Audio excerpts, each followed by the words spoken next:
Padre, ponemos estos planes en tus manos como iglesia. Señor, creo que hemos dado testimonio al mundo, a la comunidad cristiana, de que no estamos aferrados a nada y de que sabemos adaptarnos, Señor. Gracias porque por más de 15 años estuvimos adaptando un lugar que tuvimos que dejar por la seguridad de la congregación, Señor, y lo hicimos sin ninguna duda, sin ningún pesar, sin importar todo lo que ahí se hubiera quedado, Señor, y aquí hemos estado felices. Gracias por este espacio, lo bendecimos este lugar, bendecimos a los dueños de este lugar, y gracias, Señor, porque ahora, si tú así lo permites, prontamente nos moveremos, Señor, y no nos aferraremos como no lo hicimos a este lugar, pero nos emociona saber que nuevamente tendremos cada día la oportunidad, mañana, tarde y noche, literalmente, de poder tener diferentes espacios y horarios y maestros y maestras para aprender de tu palabra. Gracias, Señor, porque podremos nuevamente ser de forma local en nuestra comunidad la iglesia activa que tú quieres que seamos y que éramos y que dejamos de ser por causas ajenas a nuestra voluntad, Señor. Guíanos y te pedimos, Señor, que seamos un instrumento para que tu territorio se siga ensanchando en el corazón de más personas en el Valle de Toluca. Dios, ponemos en tus manos ahora este mensaje pidiendo que tú hables a nuestras vidas. Quita todo estorbo, toda distracción del medio y sé únicamente tú, Espíritu Santo de Dios, hablando a nosotros. Pedimos que así sea hecho en el nombre de Jesús, amén. Y bueno, pues hoy quiero compartir un mensaje especial que realmente yo iba a compartir la próxima semana, o al menos así lo tenía pensado, pero como ya escuchamos tendremos la visita del doctor Alducin. Entonces me voy a adelantar una semanita, porque si no es que no lo pueda compartir, realmente este mensaje lo puedo compartir en cualquier época del año, pero ustedes saben que a mí me gusta a veces, hay un nombre para esto, creo que tropicalizar los temas, que significa ubicarlos de acuerdo a la época en la cual nos encontramos. No porque sea necesario ni indispensable, simplemente es un pretexto para que algunos temas puedan ser mejor recibidos por algunas personas. Y estamos a unos días, a una semana de iniciar la celebración más esperada de muchos mexicanos, y para muchos no por lo que implica, sino por las vacaciones, que es la celebración de Semana Santa. ¿Cuántos dan gloria a Dios por estos días de vacaciones que muchos tienen, verdad? Y hasta los ateos toman vacaciones en Semana Santa. No dicen, no, yo no celebro la resurrección de Jesús, así que yo quiero seguir trabajando. Dicen, aunque no la celebra, pues yo sigo las indicaciones y no me presento. Pero para mucha gente se ha vuelto tan habitual cada año, sí, Semana Santa, Jesús y lo que sea, inclusive escucharlo cada domingo en la iglesia, que hemos dejado de concientizar, de interiorizar y meditar en que esto es un evento histórico, en que no es solamente una declaración bíblica, que no es una leyenda, que no es, como algunos dicen, un invento de Roma, sino que en verdad hace 2000 años un hombre llamado Jesús de Nazaret, el Hijo de Dios, tomó forma de hombre, vivió en nuestro lugar una vida justa, santa y sin pecado, para pagar en la cruz del Calvario como un cordero limpio y sin mancha en nuestro lugar por nuestros pecados, para darnos, si nos arrepentimos, el perdón de Dios y la vida eterna. Para mucha gente esto se ha vuelto una rutina que repiten simplemente de forma sistemática, pero se han olvidado de lo real que esto fue.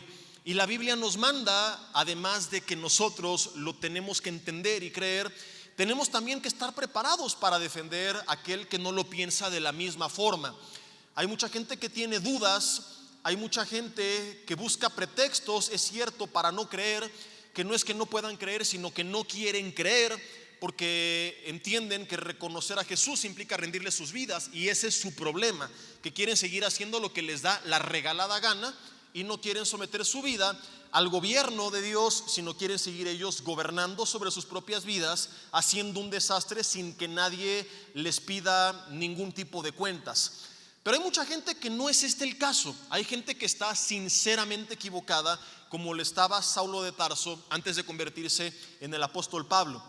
Gente que nació en un hogar a lo mejor con un trasfondo ateo, que fue tropezada en alguna iglesia, que fue lastimada en su religión por un pastor o por un cura, sabrá Dios, y que tienen ciertos prejuicios y no nos manda Dios mandarlos al infierno, sino predicarles la palabra. Tú no puedes llegar y cuando alguien tenga dudas de entrada condenarle, porque no estarías hablando mal de la persona, sino de ti. La Biblia nos manda en Judas 1:22 que a los que dudan les intentemos convencer. En primera de Pedro 3:15 nos manda estar siempre preparados. Digan conmigo, siempre preparados. ¿Para qué? Escúchalo. Para presentar defensa, dice la Biblia, ante todo aquel que nos demande razón de la esperanza que hay en nosotros. La Biblia entonces enseña que nuestra esperanza no va en contra de la razón o no es irracional, pues yo puedo presentar defensa ante todo aquel que me demande razón de la esperanza que hay. Entonces la Biblia nos manda esto, y aclaro, no porque la gente pueda ser convencida por evidencias. Jesús resucitó muertos y lo terminaron crucificando. Hay gente que ni aunque un ángel se le apareciera creería, porque no quiere creer. Pero hay mucha gente sinceramente equivocada que al presentarle estas evidencias y argumentos es como si tú quitaras el escombro de un terreno en el que vas a sembrar. Probablemente la semilla de fruto, quizás no, pero para intentarlo necesitas remover el escombro sí o sí. De lo contrario, tienes la garantía, la certeza de que la semilla no va a dar fruto. Y esto se conoce como preevangelismo, que es preparar el terreno para que la semilla de la palabra sea sembrada. Y en algunos, Romanos 10:17, por el oír de la palabra producirá el fruto de la fe. En otros no, pero esa no es nuestra chamba. Nuestra chamba es estar siempre preparados. Y por eso quiero compartir contigo un mensaje que he titulado Jesucristo, evidencias de su vida, muerte y resurrección, primera parte, y la segunda parte, que será la continuación de algunas evidencias de su resurrección, donde estaremos demostrando que según Pablo en 1 Corintios 15 hubo un grupo de más de 500 hermanos a la vez que lo vieron resucitado, y hay evidencia histórica de que esto en verdad fue así. La vamos a ver esta segunda parte hasta el día jueves. Yo tengo los jueves a las 8 de la noche un estudio en línea a través de Facebook Live en la página de nuestra iglesia y en la de un servidor de Romanos, y esta semana haré una pausa para continuar con la segunda parte. Si no te puedes conectar, no te preocupes, el mensaje se queda grabado y lo puedes ver después. Pero comencemos con este, y lo primero que tenemos que hacer es establecer si Jesús fue o no de entrada un personaje histórico, no según la Biblia, sino según la evidencia extrabíblica. Porque mucha gente piensa que Jesús solo existe en la Biblia. Hay personas que les llegó un correo, que vieron por ahí alguna página, un blog titulado odioaloscristianos.com o algo por el estilo, escrito por un adolescente que leyó 2 libros y medio, que escuchó 10 minutos a su maestro ateo amargado en contra de la religión, y que de ahí se la agarró para escupir un montón de mentiras sin ningún sustento acerca de la persona de Jesucristo. Y los menos cuerdos sostienen que Jesús ni siquiera existió. Ahorita te digo por qué estoy diciendo con todo respeto los menos cuerdos, porque esto no tiene ni pies ni cabeza. Olvídate tú de que seas cristiano. Si eres una persona que esté en una isla y por primera vez esté escuchando las dos partes, dirías, pero por supuesto que Jesús existió. Tan es así que los historiadores seculares serios, incluyendo a los ateos, no dudan, escúchalo, de que Jesús haya existido. Los judíos no niegan la existencia de Jesús, no lo reconocen como el Mesías, pero no pueden decir históricamente es un invento. Lo reconocen como un gran maestro. Los musulmanes como un profeta más, pero no niegan su existencia, porque negar la existencia de Jesús es poner en tela de juicio toda la historia antigua de la humanidad.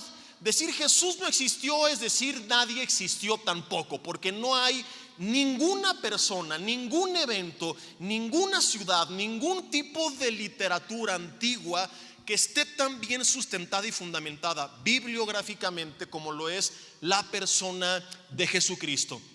Y algunos dicen, bueno, creo en su existencia, pero no creo que haya sido Dios caminando entre nosotros.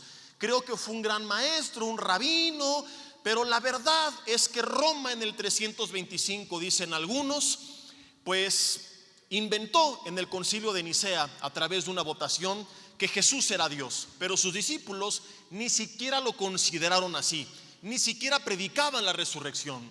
Cualquiera de las dos versiones, ya sea que Roma inventó a Jesús y al cristianismo en el 312 cuando adopta el cristianismo, o en el 325 que haya inventado la deidad de Jesús en el concilio de Nicea, es totalmente irracional, porque para que Roma pudiese haber inventado ya sea la persona de Jesús o la deidad de Jesucristo, Roma habría requerido una máquina del tiempo. ¿Por qué? Para viajar al pasado 200 años atrás y sembrar evidencia histórica que hablara de un supuesto Jesús de Nazaret, que al avanzar el tiempo 200 años después en el futuro pudieran presentar ante la gente como evidencia pseudohistórica de que este personaje en realidad había existido. Pues no podían llegar y sacarse algo de la manga. Queridos hermanos, amigos que nos acompañan, no tenían iPhone ni escuchaban prédicas por Facebook, pero no eran cavernícolas, era gente inteligente. No les faltemos al respeto, por Dios. No es de que Roma podía llegar: oigan, Jesús existió y murió y resucitó, Él es Dios, adórenle. Y la gente con su garrote: oh, Jesus is the Lord. No estamos hablando de tontos. Era gente que hay, por ejemplo, evidencia histórica de que si alguien retenía una versión polémica de algún evento durante un tiempo y la sacaba a la luz hasta la muerte de los testigos presenciales de los hechos, la gente rechazaba esa versión. Porque la historia no se podía construir a través de fotos y videos, porque no tenían esta tecnología, pero sí a través del testimonio de los testigos presenciales de los hechos. Y por eso Jesús, aunque pudo haber mandado a uno a predicar la palabra, la Biblia dice que estableció a 12 para que le fuesen testigos. Y la Biblia nos enseña que ellos dieron testimonio. Y como te dije hace rato, que cuando resucitó, según Pablo en 1 Corintios 15, lo vieron las mujeres primeramente, los discípulos, su hermano Jacobo, que no creía en él, que luego le apareció a más de 500, y al último Pablo dice como un abortivo: me apareció a mí. Y esto es lo que predicaba la iglesia primitiva, el mensaje de la resurrección.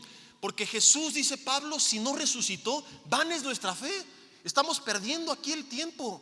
Mensajes humanistas, motivacionales, huecos, sobran en el mundo, ¿verdad? Si estamos aquí es porque creemos en verdad que ese hombre dio su vida por nosotros para rescatarnos del pecado y darnos el regalo de la vida eterna que nosotros no merecíamos. Roma entonces no pudo inventar tan fácilmente una mentira o sacarse una leyenda de la nada o sacarse la deidad de Jesucristo, porque 200 años antes de Roma tenemos 3 tipos de evidencia literaria que confirma que Jesús es un personaje histórico. 200 años antes de que Roma siquiera pensara en adoptar el cristianismo, tenemos: número 1, manuscritos del Nuevo Testamento preservados a la fecha del año 100 para atrás, algunos de ellos que nos hablan de Jesús tal cual hoy la Biblia nos los presenta, de donde concluimos que la iglesia siempre lo consideró como Dios y siempre predicó su resurrección, porque así se establecen estos manuscritos. 2, cartas de los primeros líderes de la iglesia que enviaban a las iglesias, que citaban al Nuevo Testamento y que en sus citas hablaban de Jesús 200 años antes de que Roma adoptara el cristianismo tal cual le conocemos. Pero hay mucha gente que es muy teórica de la conspiración, que puede pensar fue un grupo de locos que inventaron todo esto, los cristianoides. Y por eso es que tenemos mi tercer grupo de evidencias, y es mi favorita, porque hablamos de más de 20 autores extrabíblicos, perseguidores del cristianismo, muchos de ellos que no pudieron ser parte del complot, que en sus escritos se burlaban de los cristianos, que intercambiaban cartas con otras personas describiendo despectivamente a la iglesia primitiva, escritos donde algunos de ellos también conspiraban en contra de la iglesia primitiva, escritos donde se burlaban de la iglesia primitiva. Y todo eso es fascinante, la soberanía de Dios, que hace miles de años se escribió en contra de la iglesia, hoy paradójicamente se vuelve un argumento en favor de la iglesia. Porque es el más grande conjunto de evidencias históricas que Jesús no es una leyenda, que es de entrada, lo reconozcas como Dios o el Mesías o no, no puedes negar su historicidad. Tú puedes buscar acerca de algunos de ellos. Yo tengo una serie de 27 horas de conferencias donde te cuento un poco más de lo que dijeron, cómo lo dijeron, cuándo, etcétera. Pero te voy a dar algunos nombres por si tú quieres preguntarle a Santo Google o a quien tú quieras, ¿verdad? Algunos de ellos son Tácito, Suetonio, Luciano, Egésipo, Macrobio, Arístides, Juvenal, Hierocles, Seneca. Yo sé que tienen nombres regachos muchos de ellos, pero ¿qué quieres que haga? Ese sí les puso su mamá. Nada más no le pongas así a tu hijo porque vas a promover el bullying, ¿te imaginas? Macrobio, a desayunar. Hierocles, tu cuarto. Entonces déjalos a ellos con ese nombre y tú búscate otros. Los emperadores Adriano, Trajano, Antonio Pío, Marco Aurelio, los historiadores Flavio el Josefo, Plinio el Joven, nos hablan de Jesús como un personaje histórico. De modo, y nos hablan además, se me pasaba a decírtelo, de lo que la iglesia creía acerca de él, y confirman que la iglesia predicaba su resurrección, y confirman que la iglesia daba su vida por su fe en él. Ahorita te voy a dar algunos ejemplos y vamos a meditarnos en las grandes conclusiones que esto nos deja. De modo que en primer lugar, considéralo como lo quieras considerar, pero no puedes negar que Jesús existió, porque si tú niegas que Jesús existió, estás automática e implícitamente reconociendo y afirmando que sí existió la máquina del tiempo, y tienes que elegir una de dos opciones: o el fanático eres tú. Porque el fanático es aquel que está entusiasmado, según el diccionario, ciegamente con algo. Entonces, decir no existió Jesús es estar emocionado con esta idea sin ningún fundamento ni evidencia, lo cual te convierte en fanático. Roma habría requerido en el 312 decir: vamos a hacer un complot. Oye, pero nadie lo va a creer. Hagamos la máquina del tiempo, viajemos al pasado y sembremos 200 años atrás estos tres tipos de grupos de evidencia pseudohistórica que hablen de un supuesto Jesús, para que al llegar al futuro la gente no se dé cuenta que es un invento nuestro, sino que crea que en verdad existió. Así que cuando alguien te diga: ay, ¿a poco tú crees que Jesús existió? Qué ridículo, qué tonto, újules. Dile: ay, ¿a poco tú crees que existió la máquina del tiempo? Tienes que elegir una de las dos. Por eso te dije hace rato, decir que Jesús no existió es tirar a la basura toda la historia antigua de la humanidad. No podemos negar su existencia. Los historiadores serios no lo hacen. Te voy a leer un par de ejemplos. Los voy a leer tal cual para no parafrasear. Obviamente voy a leer la traducción a nuestro idioma, ¿verdad? En primer lugar, Tácito, que es un historiador romano del primer siglo, en su obra Anales de la Historia, hablando del gran incendio de Roma, del cual muchos culpan al emperador Nerón, dice Tácito que Nerón afirmó la culpa e infligió las torturas más elaboradas sobre una clase odiada por sus abominaciones, que el populacho llamaba cristianos. Fíjate cómo son eventos históricos que tratan de lo más normal. Cristo, dice Tácito, no Pedro, ni Juan, ni Lucas, ni Marcos, el originador del nombre, dice Tácito, sufrió la pena capital, dice Tácito, durante el reinado de Tiberio, en mano de uno de sus procuradores. Y adivina quién mencionó: Poncio Pilato. Surgió así una superstición muy engañosa, así se referían a la predicación de la resurrección, predicada así por el momento no solo en Judea, la primer fuente del mal, sino, fíjate cómo dice, la primer fuente del mal, hablando despectivamente. Estos locos ahí empezaron a predicar, pero llegaron a Roma, donde todas las cosas espantosas y vergonzosas de todas partes del mundo encuentran su centro y se vuelven populares, confirmando que siguieron el orden que Jesús les mandó para predicar: Jerusalén, Judea, Samaria y hasta lo último de la tierra. Y de Roma, capital del mundo, llegaron a todo el mundo.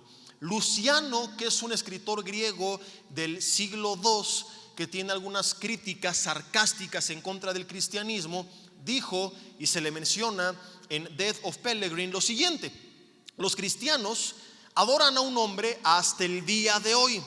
Es el distinguido, dice con sarcasmo, personaje que introdujo estos nuevos ritos y que fue crucificado. No dice y que dicen que fue crucificado. Nadie negaba que Jesús había sido crucificado. Esto es de lo más normal. Su problema era con la resurrección. pero su vida y su muerte eran un hecho histórico conocido por todos. La gente lo vio públicamente ser crucificado. Nadie podía decir, eso no ocurrió. Oye, no me faltes al respeto, yo lo vi, podrían responder muchos. Luciano continúa hablando y dice: estas criaturas equivocadas comienzan con la convicción general de que son inmortales. Nota lo siguiente, al rato te diré por qué. Lo cual explica el desprecio por la muerte y la autodevoción voluntaria que es común entre ellos. Su legislador original impuso que ellos son hermanos desde el momento que se convierten. Niegan a los dioses de Grecia, adoran al sabio crucificado y viven de acuerdo a sus leyes. Está describiendo a la iglesia primitiva, y en esa descripción confirma que ellos no le temían a la muerte, y que la explicación por la cual no temían a la muerte es porque creían que Jesús había resucitado. Al rato retomo este punto. Podría seguir así con ejemplos, pero para no cansarlos, resumo todo citando al doctor Norman Geisler. Googlealo, es una eminencia este señor. Y él nos cuenta que solamente con las fuentes extrabíblicas romanas, judías, samaritanas y griegas del primer siglo, si se perdieran todas las Biblias del mundo, solamente con estas 4 fuentes históricas extrabíblicas, solamente del primer siglo, podríamos prácticamente reconstruir toda la vida de Jesucristo. Quizá no todas sus enseñanzas, pero sí toda su vida y las creencias de sus discípulos en él.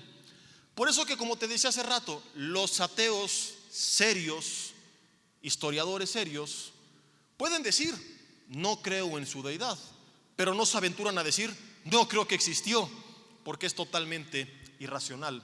Inclusive, esto es interesantísimo, los historiadores creen que la iglesia primitiva creía haber visto a Jesús resucitado. ¿Por qué? Porque ellos analizan la evidencia y dicen, a ver, verdad número 1, se habla de un Jesús histórico, no se puede negar. Verdad número 2, la historia también cuenta que muchos de sus seguidores dieron su vida por él. Conclusión, dieron su vida porque creían que había resucitado. No hay otra explicación. Pero ellos entonces dicen, ok, si no creo en la resurrección, porque implica creer en un Dios y en un evento sobrenatural, tengo que buscar una explicación a por qué ellos creían que había resucitado. ¿Me explico hasta aquí o no? Y es entonces cuando proponen una serie de teorías para intentar explicar por qué los primeros cristianos pensaban que Jesús había resucitado, si según ellos esto es imposible. Y cuando tú lees las teorías dices, bueno, esto es más descabellado que creer que resucitó. Y por eso Romanos 1 dice, profesando ser sabios, se hicieron necios. Porque escucha solamente 3 de estas teorías y son las menos descabelladas. Y si así están las 3 más cuerdas, imagínate cómo estarían las demás. La primera, la teoría de la alucinación. ¿En qué consiste? Jesús no resucitó, pero toda la iglesia alucinó con haberle visto resucitado. Eran tantas sus ganas que así lo imaginaron. Hoy la evidencia clínica no les da la razón, pues gente que estudia la conducta, el pensamiento y la mente humana concluye que puede haber alucinaciones individuales y aisladas, pero no grupales. Que no puede un grupo de personas alucinar en el mismo momento, en el mismo lugar, con el mismo evento. No pudieron agarrar y a las de 3 alucinamos. Ya lo viste, brother, resucitó. Más de 500 menos. De modo que según la ciencia, no la Biblia ni el fanático, la ciencia, para aceptar la teoría de la alucinación hay que estar alucinado.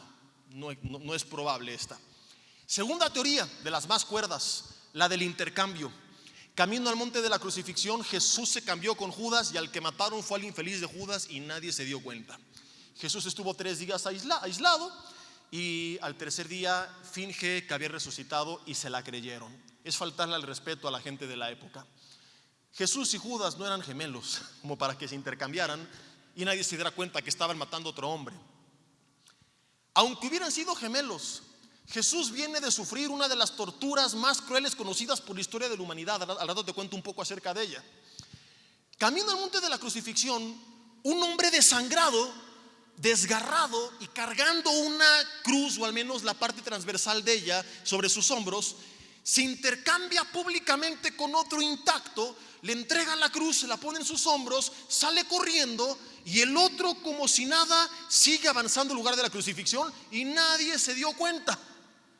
Seamos honestos, estás en una isla, nunca has conocido nada acerca de Jesús y te empieza a contar un historiador acerca de esto.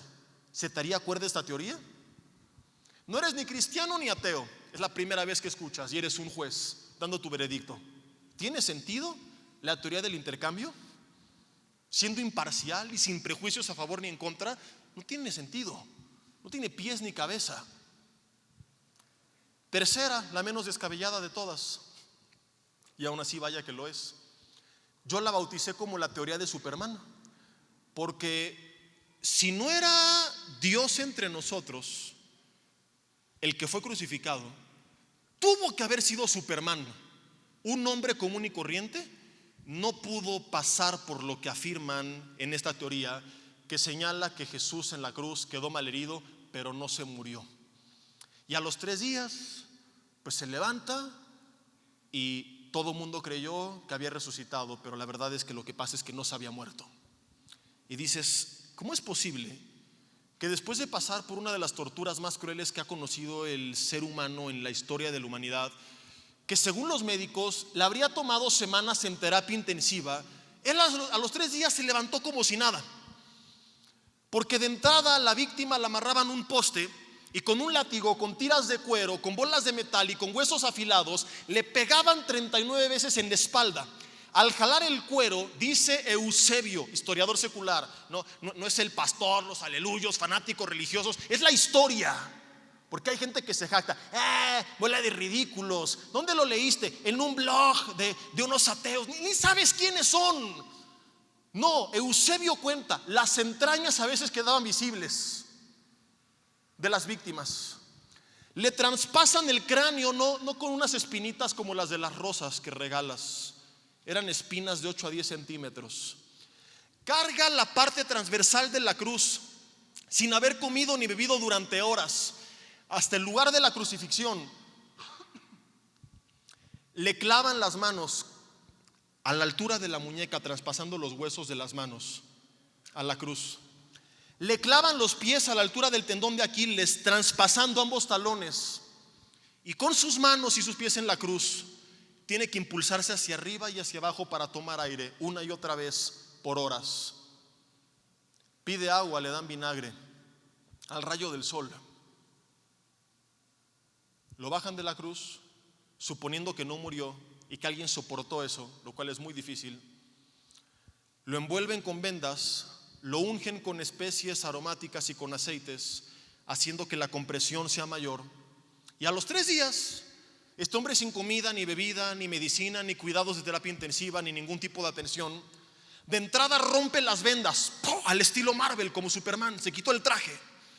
Camina hacia la tumba y mueve la piedra solo, cuando días antes requirieron varios hombres para acomodar esa piedra.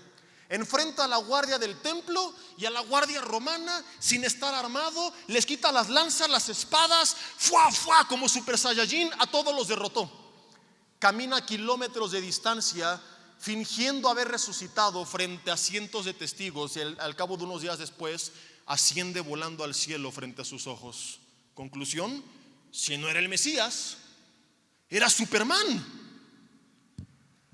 Y Marvel nos ha presentado a Dios y no nos dimos cuenta, porque un hombre común y corriente, según un médico, no pudo haber hecho esto jamás. Dice el doctor Meperel, habría requerido semanas, quizá meses, en terapia intensiva, tan solo para poder caminar. Pero la gente prefiere creer cualquier estupidez, no lo digo como insulto, sino como adjetivo, con tal de rechazar a Jesús. Y no es que no puedan creer, la realidad es que mucha gente no quiere creer, porque ninguna de estas teorías tiene sentido. Pero ¿cuál es su otra opción? Reconocer que los discípulos creían que había resucitado porque resucitó, rendirle su vida a Dios, pero esto no lo quieren aceptar. No, es que yo soy una persona muy lógica, muy pensante, y solo creo en lo que veo, pastor. No puedo aceptar lo que no veo. Qué inteligente suenas, pero qué tonto es tu argumento. Porque entonces me estás diciendo que no crees en el 95% de lo que existe en el universo. Tu argumento es tan inteligente como estar con 100 personas y querer convencer a los demás de que solamente hay 5. Porque el 95% del universo está compuesto de algo que se llama materia oscura y energía oscura. No se les llama así por nada que ver con el oscurantismo, ni nada por el estilo, ni tinieblas, sino porque simple y sencillamente es un tipo de materia y energía que se sabe por muchas leyes físicas que existen, pero no se puede ver, ni medir, ni estudiar, porque no absorbe ni refleja la luz, pero ahí están. Y hay algunos que se han aventurado a decir, ese es el mundo espiritual. Yo no estoy yendo a ese extremo, pero simple y sencillamente es un ejemplo de que decir que un mundo espiritual existe después de todo no es tan absurdo, porque eso es lo que la Biblia dice. Es un mundo que no se puede ver, ni medir, ni estudiar, pero que es real y que influye en lo que se ve. Y hay muchas cosas que la gente no sabe, pero prefieren creer lo que sea con tal de no aceptarlo. Jesús existió y Jesús murió en la cruz del Calvario. De eso no hay lugar a dudas. Los historiadores serios, insisto, reconocen estas dos verdades. Su conflicto viene con la resurrección. ¿Hay evidencias de esto? Porque hasta este punto, en estos minutos, seguimos sin demostrar nada todavía. Sí hay evidencias de su resurrección. Y esto es increíble. Mucha gente piensa que no. Y algunos dicen, es que es por fe. ¿Y qué es la fe? No, porque la fe es ciega, pastor. ¿Quién dijo eso? Eso no existe, eso no está en la Biblia. No sé quién lo dijo, porque alguien lo creyó bonito y lo repitió, y muchos lo siguen diciendo como merolicos. La Biblia dice que la fe es la certeza de lo que se espera, la convicción de lo que no se ve. Es estar completamente seguros que lo que Dios dijo que vendrá, vendrá. Que lo que Dios dice que pasó, pasó, y que lo que Dios dice que existe y que no podemos ver, existe aunque no lo podamos ver. Y como te dije hace rato, aunque bienaventurado, como le dijo Jesús a Tomás, los que sin creer, los que sin necesidad de evidencias creyeron, pero Dios no condenó a los que le pidieron evidencias. Juan Bautista, después de presentarlo como el Mesías, dudó de él y Jesús no lo mandó al infierno. Cuando Juan el Bautista duda, le dijo, díganle a Juan las cosas que suceden. Ciegos ven, sordos oyen, paralíticos andan, muertos resucitan, suegras son hechas buena onda, y muchos milagros ocurrían. Y no es que Juan por evidencias creyó, pero sí fortaleció su fe. Entonces, la evidencia, como te dije hace rato, no es para que la gente crea, pero sí para que en tiempos difíciles seas fortalecido, y para que aquellos que tienen dudas puedan analizar la palabra sin ningún prejuicio en su corazón. Ahora, estaremos viendo de aquí en adelante, en lo que resta de este mensaje y el jueves, algunas evidencias de su resurrección. En primer lugar, una de ellas tiene que ver no con lo que la historia nos cuenta acerca de Jesús, sino con la que la historia nos cuenta acerca de los discípulos de Jesús. ¿Te acuerdas de lo que te dije de Luciano hace rato, que te mencioné? Pon atención. Lo cual explica el desprecio por la muerte que es común entre ellos. Digan conmigo, el desprecio por la muerte era común en la iglesia según la historia. Tan solo de meditar en la conclusión que nos lleva esta verdad histórica, a mí me pone la piel china. A lo mejor no te has ido hasta allá todavía, pero te lo voy a intentar explicar. Vuelvo a repetir, el desprecio por la muerte era común en la iglesia según la historia. La Biblia no cuenta qué pasó con los 12 apóstoles. La historia extrabíblica es la que nos dice que los 12 fueron martirizados por su fe. Tenemos además de este ejemplo algunos otros, como por ejemplo, valga la redundancia, las cartas entre el emperador Trajano y Plinio, historiador y colaborador del gobierno romano. En estas cartas, en esta correspondencia que se preserva a la época, a la fecha, Plinio le reporta a Trajano acerca de la actividad de los primeros cristianos. Y Trajano le dice, ok, los perdonamos si se arrepienten. Muestra de arrepentimiento, que nieguen al sabio crucificado, así le llamaban a Jesús, que adoren a los dioses de Grecia o algo por el estilo. Si insisten en su farsa, una serie de penas, y muchos de ellos les costaba la vida. Y aquí viene la pregunta que nos lleva al siguiente paso en la meditación. ¿Quién habría dado su vida por un farsante? Si Jesús no resucitó y los engañó, y era un loco, mentiroso, hipócrita, fraudulento, ¿por qué dar su vida por él? Ahora, sé que muchos pueden replicar una serie de argumentos. Jesse, muchos cristianos hoy darían su vida por Jesús y no les consta que resucitó. Podrías ir más allá. Jesse, musulmanes dan su vida por Alá. Entonces, ¿qué? ¿Alá también resucitó? No, señor. Tú no estás viendo que entre nosotros los musulmanes y cualquier grupo de personas que quieras mencionar y la iglesia primitiva hay una grandísima diferencia. Es un grupo inigualable en lo siguiente. Tú y yo, si diéramos nuestra vida, la daríamos por un mensaje que recibimos.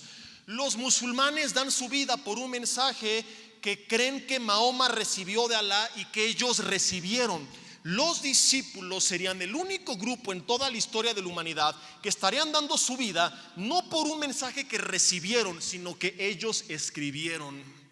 A ti y a mí nos dijeron que Jesús resucitó. A ellos nadie se los contó. Ellos contaron que Jesús había resucitado, porque ellos son los autores. ¿Sí me explico hasta aquí o no? Jesse, mucha gente da su vida por mentiras, porque cree que son verdad. Cierto. Pero ¿quién daría su vida por una mentira sabiendo que es mentira? Porque si Jesús no resucitó, ellos lo vieron. Si Jesús los engañó, ellos fueron testigos del engaño, del fraude que resultó ser este hombre. ¿Quién en su sano juicio va a dar su vida por él?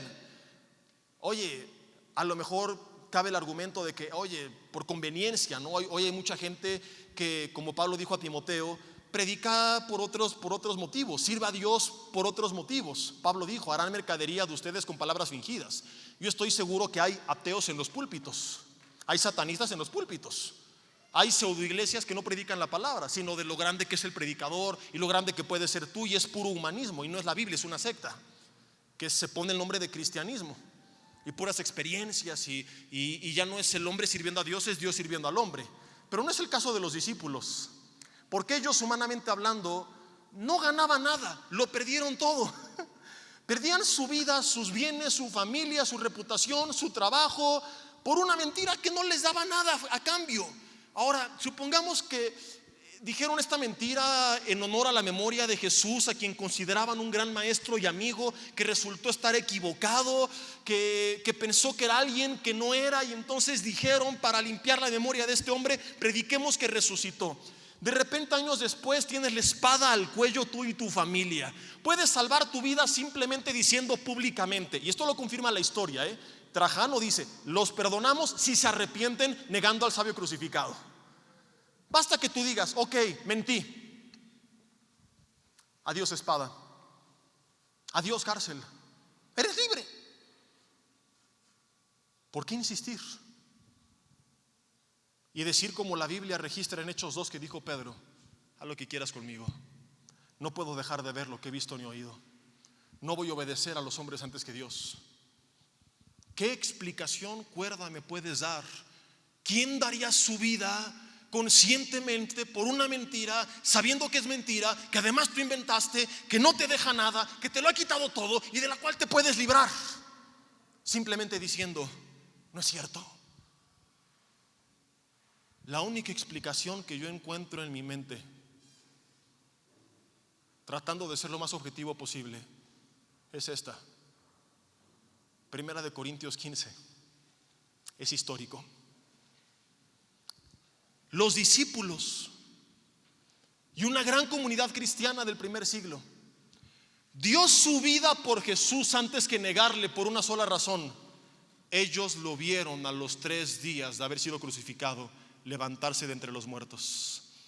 Estaban tan seguros que había resucitado que su testimonio históricamente es una de las más grandes evidencias de la resurrección, porque estos hombres públicamente se paraban y decían, mátame, prefiero que me mates antes que negarle, porque ellos sabían que tenían la vida eterna. Ellos no temían a la muerte porque habían visto que Jesús había vencido a la muerte. Y a ellos Jesús les había dicho: señores, yo soy la resurrección, yo soy la vida. Todo aquel que cree en mí, aunque esté muerto, vivirá. Ellos estaban tan seguros que tenían la vida eterna que decían: no me importa morir, porque para otros la muerte es el fin, para mí apenas es el comienzo, porque estoy seguro, porque lo vi, porque me consta que Jesús resucitó. Querida familia, Semana Santa no son vacaciones. La resurrección no es una leyenda, no es un invento histórico, es una realidad histórica. Jesús venció a la muerte y al pecado hace 2000 años, al levantarse de entre los muertos 3 días después de haber sido crucificado. Y la vida de estos hombres, y no lo cuenta la Biblia, y no lo cuenta la iglesia, lo cuenta la historia, es una confirmación de que Jesús en verdad se les había parecido a las mujeres, a los discípulos, a Jacobo, a más de 500 y luego a Pablo. Te contaré el jueves de Jacobo, te contaré de Pablo, te contaré de esos 500. ¿Cómo sabemos que este testimonio es real? Porque también hay evidencias. Pero de entrada, la iglesia primitiva es una de las más grandes que hay. Evidencia número 2, déjenme ver cómo voy en tiempo, todavía tenemos unos minutos más. 1878 se encuentra en Nazaret un decreto del emperador Claudio. Claudio gobernó del 41 al 54 después de Cristo, y este decreto impuesto por él decía que ninguna tumba tendría que ser husmeada, ni los cadáveres cambiados de lugar, ni nada por el estilo, lo cual es completamente normal. Nadie tiene por qué estar husmeando tumbas. Lo que es extraño es que se imponga una serie de multas y hasta la amenaza de la pena capital si alguien está husmeando cuerpos. Dices: ok, no está padre, pero pues tampoco amerita la muerte, porque estás hablando de que pues el muerto ya se murió, ¿qué más le pueden hacer? Ni modo que lo vuelvan a matar. Solamente en México se muere 2 veces, ¿no? Y lo digo porque además de que votan los muertos cada que hay periodo electoral, hace tiempo recuerdo que encontré un recorte de un diario que decía así literalmente lo siguiente: hallan el cadáver de un difunto fallecido que se murió porque lo mataron. Dije: Dios mío, pobre hombre, ¿cuántas veces se murió? ¿Quién es el redactor? Y esos son los que enteran a la población. Y por lo que leen muchos en las redes y en las noticias, toman decisiones determinantes para su vida. Hallan al cadáver de un difunto fallecido que estaba muerto porque lo mataron. Es decir, ¿de verdad se murió? Sí, estaba bien muerto. Bueno, ¿por qué Claudio lanzó este decreto? Resulta que en el 49 hubo algunos disturbios con un grupo de cristianos, como lo fue durante muchos años por causa de su predicación. Roma controlaba gran parte del mundo en ese entonces y detenía inmediatamente cualquier grupo rebelde que amenazara contra su gobierno. Al ver que empieza a crecer la multitud de este grupo de fanáticos, locos, cristianos, Claudio pregunta: ¿y por qué la gente se une a ese movimiento? ¿Por qué si los amenazan con la muerte no les importa? Claudio: es que predican que su Salvador resucitó. ¿Y por qué se creen esto? ¿Quién se creería esta farsa? A ver, explíquenme. Y entonces le cuentan a Claudio la versión histórica. Y esta es, y la Biblia lo menciona, y no hay ninguna contradicción histórica, ni siquiera en la polémica judía, que Jesús o su cuerpo había sido robado de la tumba mientras los soldados se echaban su siesta. Cuando a Claudio le cuentan esto, él dice: ok, para que nunca nadie más vuelva a andar robando cuerpos y que luego se inventen que resucitaron y marmen otra revuelta como estos locos, de hoy en adelante al que husmee tumbas le damos cuello. Y este decreto es una de las evidencias históricas de lo real que fue la desaparición del cuerpo de Jesús de la tumba a los 3 días, de lo real que era la versión histórica de la desaparición del cuerpo de Jesús, que era: el cuerpo fue robado. ¿Por qué dijeron que había sido robado mientras dormían? Porque de lo contrario nadie les habría creído. Oye, como un grupo de discípulos enfrentó a la guardia preparada, armada, capacitada, y les ganaron. Para hacerlo creíble dijeron: Fue mientras dormíamos. Ok. Aparentemente resuelve el problema, pero si pensamos un poco más y la hacemos de detective, creo que hay nuevas preguntas que hacen más grande el problema para ellos. ¿Cómo le hicieron para quedarse dormidos todos al mismo tiempo, y más si tu vida depende de ello? Si según la historia estás capacitado para establecer perímetros que se le llamaban sellos alrededor de ciertos lugares y hacerlos impenetrables. ¿Les dieron los discípulos Tylenol en la noche en su té a los soldados? ¿Los drogaron? ¿Les dieron melatonina? ¿O cómo le hicieron para dormirse todos? Dijeron 1, 2, 3, ronquemos, y se durmieron. ¿Cómo un grupo de discípulos movió la piedra y robó el cuerpo y pasó por encima de los soldados dormidos en ese sello y nadie se dio cuenta de nada? ¿Por qué habrían de arriesgar su vida y que un soldado se despertara y los matara por salvar a un mentiroso que te acaba de engañar? ¿Tiene sentido? Entonces tenemos los siguientes hechos. Hecho número 1: la tumba estuvo vacía. No hay ninguna duda histórica, nadie cuestiona esto. Hecho número 2: la verdad histórica era que la tumba estaba vacía porque habían robado el cuerpo los discípulos mientras los soldados dormían. Esta verdad es igual de creíble que la verdad histórica de Ayotzinapa, para que te des una idea. Verdad número 3: si la tumba estuvo vacía, que es la número 1, y la número 2 no tiene pies ni cabeza, el argumento de que robaron el cuerpo no tiene sentido. Solo queda una tercera opción. La tumba estaba vacía porque ese hombre en verdad había resucitado, porque no era cualquier hombre, era Dios caminando entre nosotros. Es al Jesús que adoramos cada domingo y al cual veremos con nuestros propios ojos. El Jesús del que mucha gente se burla. Y tú puedes creer esto o no y reírte y sí, cómo no, pero ¿sabes algo? Tú no puedes cambiar lo que ocurrió y ninguna de tus burlas puede cambiar lo que está por ocurrir. Jesús vino, pero ahí no se quedó. Él dijo: vengo pronto y mi galardón conmigo para recompensar a cada uno según sea su obra. La Biblia dice que Él volverá. Vino y volverá. Y nadie puede cambiar lo que ocurrió, así como tampoco puede cambiar lo que está por ocurrir. Cada una de las profecías se ha ido cumpliendo al pie de la letra y no sabemos cuánto tiempo nos queda, pero de que Jesús vuelve por su iglesia, vuelve por su iglesia. Pero esta segunda vez, querida familia, queridos amigos, no viene a ser humillado más. En aquel entonces aguantó que lo crucificaran, que lo humillaran, que le escupieran, que lo insultaran. Él pudo bajarse de la cruz, tronar los dedos y acabar con todos. ¿Y sabes por qué no lo hizo? Y soporta una de las torturas más crueles por amor a ti, por amor a mí. Pero esta segunda vez no viene más a ser rechazado. Hoy su misericordia sigue siendo nueva cada mañana. Hoy todavía hay perdón, no importa qué hiciste ayer. Él te dice: arrepiéntete y te ofrezco mi perdón, mi amistad, mi paternidad. Te hago parte de mi iglesia, te hago mi hijo, te doy la vida eterna.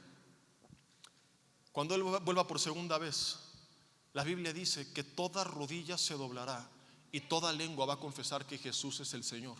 No dice algunos, dice toda lengua, de lo que hay en los cielos, en la tierra y debajo de la tierra. Aún los demonios se van a humillar ante Jesús. Aún ateos caerán de rodillas y van a reconocer: Jesús es el Señor. Pero ese día para muchos será demasiado tarde, porque no viene más a ser humillado. Juan lo ve en una revelación que tuvo de los últimos tiempos, venir en un caballo blanco con su iglesia detrás de él. Y Juan no dice que vino a ser rechazado otra vez con ojos mansos de cordero. Juan lo describe con ojos de fuego. Juan lo describe con una vara de hierro, viniendo a regir, a gobernar sobre las naciones. Contigo y conmigo detrás de Él, con vestiduras blancas que son nuestras ropas limpias por su sangre. Hoy los gobiernos se burlan, son corruptos, se prestan los puestos. Y ¿sabes algo? Hagamos lo que tengamos que hacer. No se trata de ser mansos, ¿verdad? De ser mensos. Mansos sí, mensos no. Mansos sí.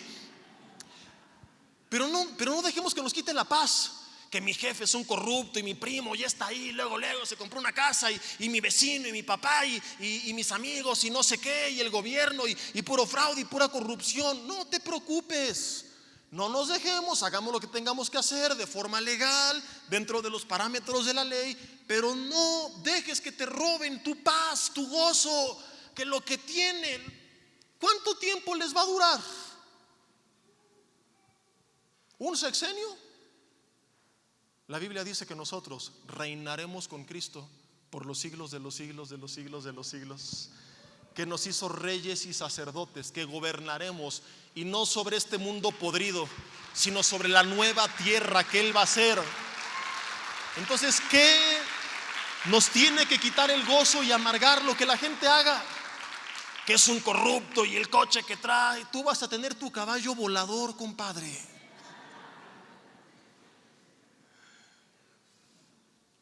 Insisto, hagamos lo que tengamos que hacer, pero siempre con paz y alegría, entendiendo que nuestro reino no es de este mundo. Ahí andas lamiéndole las botas al jefe porque está conectado, al diputado y me aceptaron en el PRI, el PAN y el PRD y Morena y el Verde.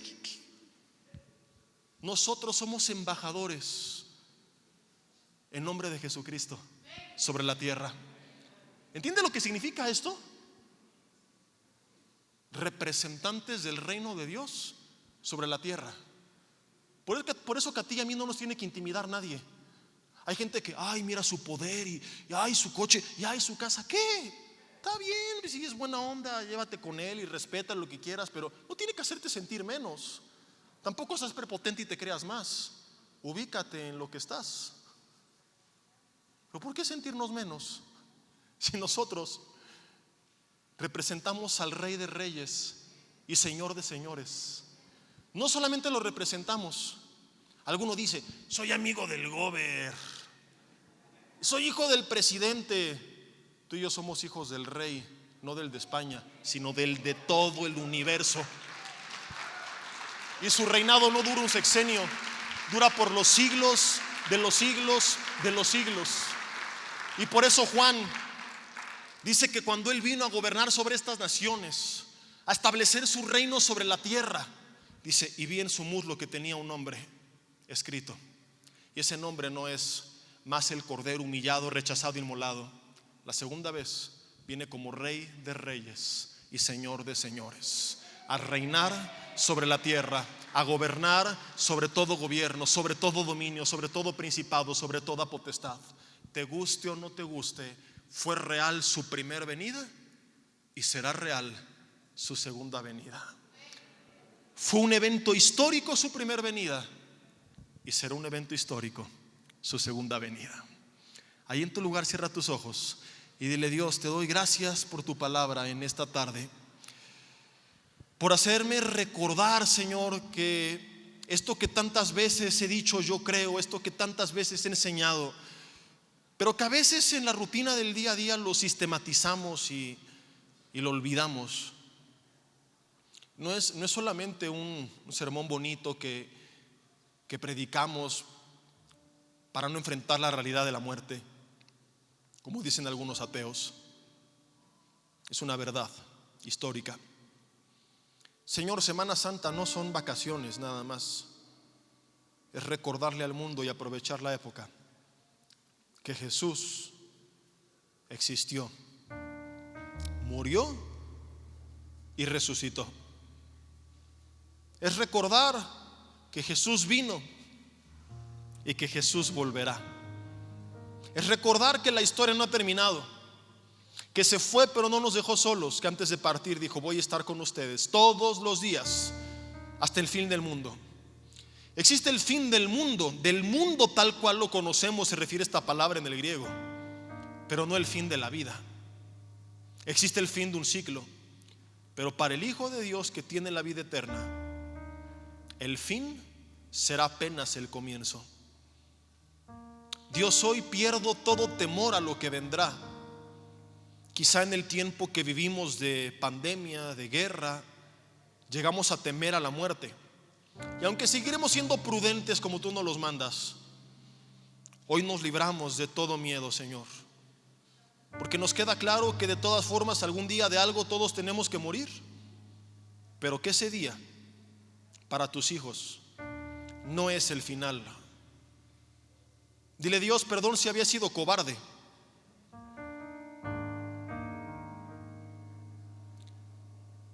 si no había defendido mi fe, si era de esos cristianos de la secreta. De hoy en adelante quiero ser como Pedro y como esta iglesia. No me importa lo que diga, no me importa lo que piense, no me importa lo que pase, no me importa si me persiguen, no me importa que me cueste, aun si fuese la vida. Al recordar quién soy, ¿por qué de tener miedo? De la amenaza de alguien poderoso cuando tengo el favor del Rey, de la muerte cuando tengo la vida eterna, del diablo cuando soy hijo de Dios. Y si no lo eres todavía, dile: quiero serlo en esta hora. Te entrego mi vida, adóptame como tu hijo. Dios, perdóname por mis pecados.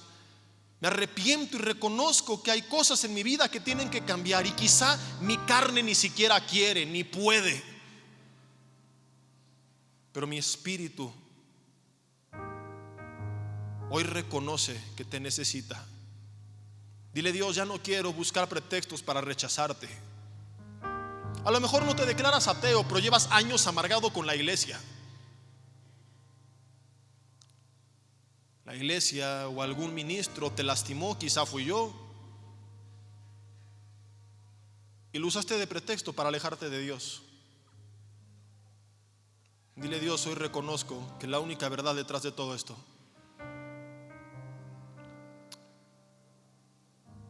es que buscaba argumentos para rechazarte. Porque sí, rendirte mi vida implica ya no hacer lo que me da la gana y buscar tu gobierno sobre mi vida. Pero hoy me queda claro que esto no lo tengo que ver como una mala noticia, sino como la mejor noticia. Porque no es rendir mi vida a un tirano, es rendir mi vida a aquel que me amó tanto, que dio su vida por mí. ¿Quién más me podría amar tanto como tú? Así que entregarte nuestras vidas no es algo que hacemos por imposición, con tristeza, sino por convicción, con gran alegría, porque es la mejor decisión que podemos tomar. Dile: Dios, aquí está mi vida.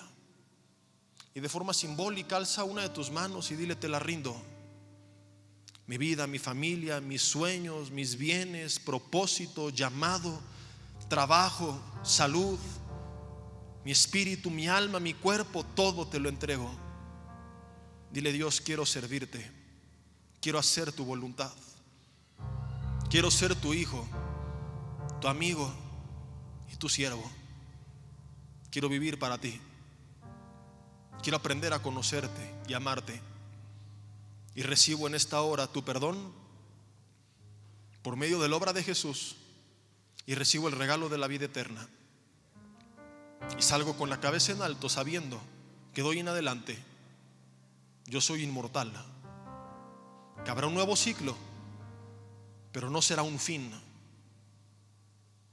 será apenas el comienzo.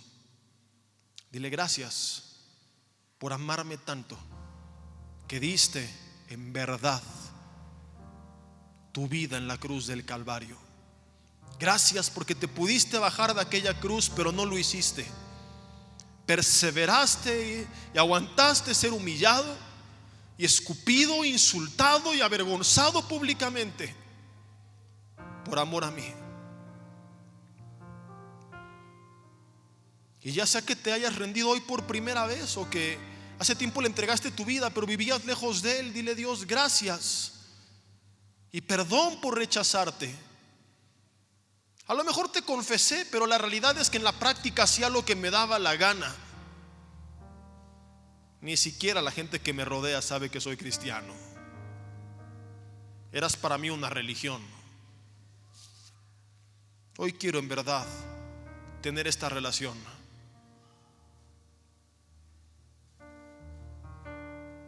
No quiero rechazarte más.